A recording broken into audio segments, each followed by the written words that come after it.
One of the tragedies of Africa is that we have very little regard for history. In fact, now it has been cancelled in our schools. Where were we 40 years ago, 50 years ago? What have we learned from other societies like India and China and Brazil?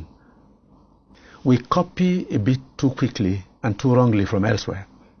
And we also copy from the wrong sources. Mm-hmm. In 1986, we had this thing called the Structural Adjustment Program dumped on Africa. That destroyed most countries in Africa. Everything. And I am sorry to say, I am not an economist. I was in Hong Kong visiting with a friend when we heard on television that the auctioning began in April. Auctioning of our national currency. Exactly. And it was 3 naira to $1. 1986. Yes. And economists in Nigeria said it was the only way out. Now, economics is honestly 90% common sense. Why are you auctioning your currency when what to do is to cut down on imports and boost and stimulate export. local production? Why are you shipping in rice? That one began as far back as 1982, a task force on the importation of rice. I was a young man in the cabinet. I was 34 years old. And I asked the question, why not a task force for the production of rice? I was told, oh, you guys from the university, you don't know anything. In the interim, let's just import. The bill rose to $5 million a day and remained so for nearly 30 years. From the Taiwanese? Yes. Taiwan, from Thailand, Vietnam, and even India. You just ship your money out and ship in goods. And once the structural adjustment came, we added onto it free trade.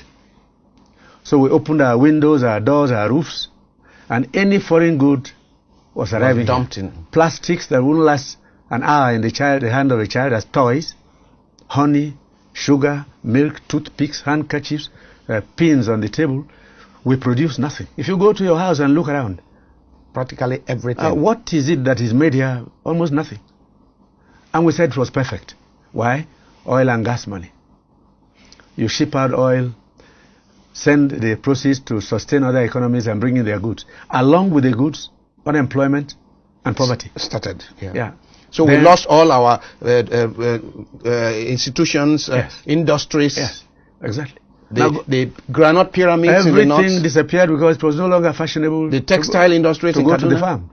So, if you go to the southeast, between 1982 and 1990, 510 industries sprang up.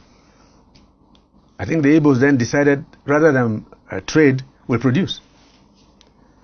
Less than 90 of those industries are still running. The factories have closed, their owners have died.